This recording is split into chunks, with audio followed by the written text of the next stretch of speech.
Yep, no problem. My name is Vickie, and I'm going to do some stand-up comedy tonight. I know it's a little change from what y'all been listening to so far.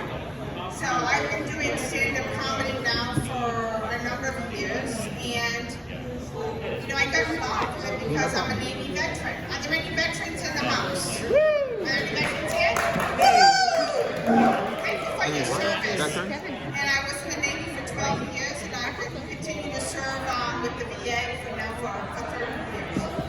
And so I got involved with stand-up comedy because it was an opportunity for all of us to share our stories. And we have lots of stories to share. So it was kind of funny coming up here, and I haven't done stand-up comedy in a while because I was starting to feel like I was old, and I'm like, damn, I got a lot of experience. I got a lot more experience than these young kids to share, so why not do some stand-up comedy? So why not do some stand-up comedy? And I thought, this should be great. And it was kind of funny because they were getting me set up here, and they put this little cover on, and it looks kind of like a condom. And I'm like, damn, this is as close as I've been to sex this entire pandemic, And I'm like, Jesus. So it was pretty exciting, I get a little jazzed, and I'm like, gee, I told them it was just the beer buzz, but, so I kind of felt that, just tell you a little bit about myself and my stand-up comedy background. But, I've been in, going through life, I've had a lot of issues with depression and anxiety, so I went through this treatment called TMS therapy. And what they do is they knock on your head for like 20 minutes at a time with a screwdriver. And I go, well, this is better than being at work. I might as well just be knocked on the head with a screwdriver for 20 minutes. And I was like, well, gee, here I am, over 60 years old, I'm under 5 feet tall, I'm over 150 pounds, I'm overpaid, I'm undersexed, I have too many pets, I live by myself. Gee, I'm quite a match. I really need to, I just get just about anybody out there.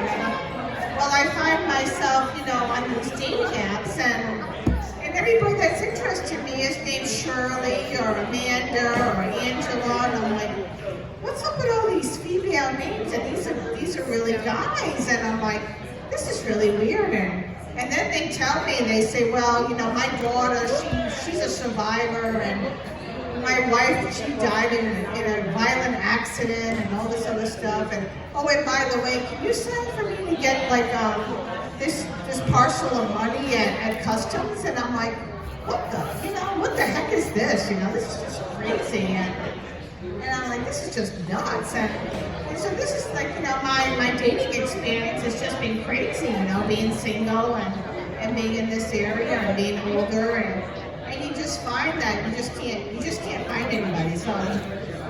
So last year, during the pandemic, I had a lot of fun. I worked from home, so I cut my commute by 3 hours, but then they expected me to work 3 hours longer. And I'm like, well, that's, okay, that's fine, but I was just seeing, like, this pandemic thing, so, of course I'm doing the pandemic grooming, the grooming principle, I grew my hair out.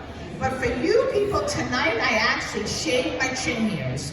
I just want you to know, it's all good.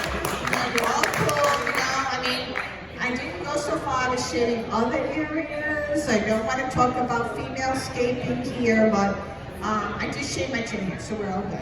But, it's just been one of those things where you sit at home in front of a computer all day long. And I sat in front of a computer at the office too, but the difference was I commuted 3 hours. But now I find it's just, it's like, this pandemic thing, it's just like, I actually didn't have much of a change. I was already an introvert, so I'm like, well, damn, this works for me. I already don't like people. I only like pets. I want to stay home. And so how is this a problem for me? This is great, this is awesome. I don't need to deal with people. I'm not an extrovert. You think, well, here you are standing in front of all these people doing stand-up comedy, you must be an extrovert. You don't understand, stand-up comedians are really the most fucked up people you'll ever meet. First of all, because we're all so confused and we really don't like people, and we like to stay home. Well, we come out every once in a while because we need vitamin D, so we need the sunlight. So, but so during the year, during my pandemic year, I had a lot of physical ailments. I don't know why. Sitting in front of a computer for 12 hours a day will do that to you. So I ended up going to physical therapy, and the therapy place I was going to, they had all these posters on the wall from the 90s. And so these success posters, like teamwork and forwards forward and all this shit. And I'm like, what are they talking about? They must be out of their mind. So one time I said to the therapist, I said, oh, by the way, the 90s called, they want their posters back. And so every time I went to therapy, I was just trying to come up with another joke because it just kept it interesting. And so one time, the therapist says, well, do you want ice? I said, well, is there bourbon with that? I mean, come on, am I just getting ice? I mean, really, I'd rather go for some heat, I don't want any ice. But it was fun. It was really a lot of fun to go through therapy for like 18 sessions during the whole year because, well, it got me out of the house and it got me interacting with people and people actually seemed to like me, so it all worked out really well. But, being in the military, I started out as, many moons ago, at the bottom of the rank, and I rose up pretty quickly, and people said to me, they said, well, how did you get so high up in the military? And I said, well, isn't it obvious? I slept my way to the top. I mean, come on now, get real here. I mean, you don't think I actually have any skills. And so that was, that always got a few chuckles, right around, during the military time, but it was fun, being in the military, in the Navy. I was a hospital corpsman, and I was with the Marines and with the Seabees, for anybody who knows the Navy. And it was really exciting because we got to sleep outside, we got to pee in the woods, and we got to drink coffee out of a tin cup. I mean, it was just like the Girl Scouts. I mean, come on now, they were with that, with all these like cute guys and everything, and back in those days, and I think still now, they gave us uniforms and materials that were from World War II. And that was an upgrade because the group before us got it from World War I. And I'm like, well, damn, this is going to work out really well. I mean, I got to put this. I remember one time I went to firefighting training.